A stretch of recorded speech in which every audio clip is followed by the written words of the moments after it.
Hukum di Indonesia. Hukum di Indonesia sebenarnya telah mengatur bagaimana para pelaku tindak kriminal dihukum berdasarkan undang-undang.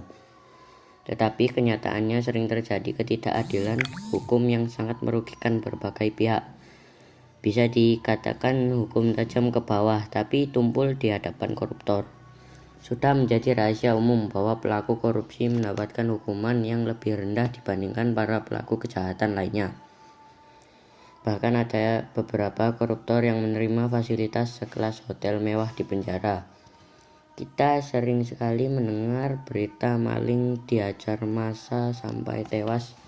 Namun rasanya kita belum pernah dengar ada koruptor yang diajar sampai tewas. Di layar TV mereka malah menunjukkan senyumnya.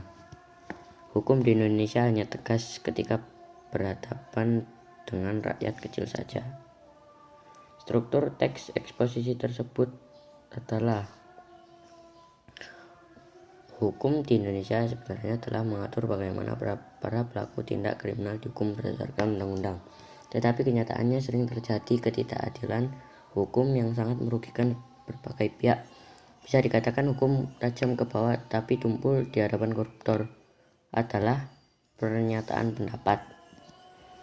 Sudah menjadi rahasia umum bahwa pelaku korupsi mendapatkan hukuman yang lebih rendah dibandingkan para pelaku kejahatan lainnya.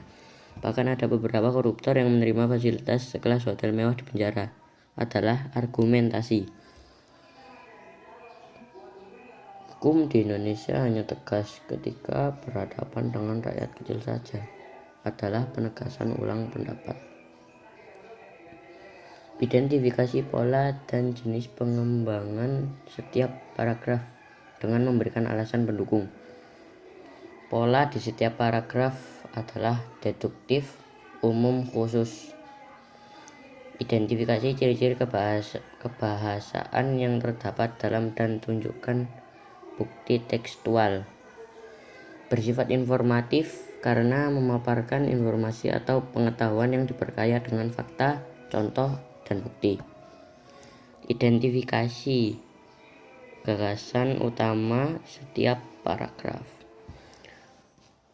Paragraf pertama, hukum di Indonesia telah mengatur bagaimana para pelaku tindak kriminal dihukum. Kedua, sudah menjadi rahasia umum bahwa pelaku korupsi mendapatkan hukuman yang lebih rendah. Ketika hukum di Indonesia hanya tegas ketika berhadapan dengan rakyat kecil saja. Soal nomor 6. Rumuskan simpulan isi teks eksposisi menggunakan kalimat yang ringkas dan jelas. Kesimpulan dari teks eksposisi tersebut adalah hukum di Indonesia sangatlah lemah terhadap koruptor tetapi akan tegas ketika berhadapan dengan rakyat kecil. Nama saya Radian Hargani, kelas 8G, nomor absen 18.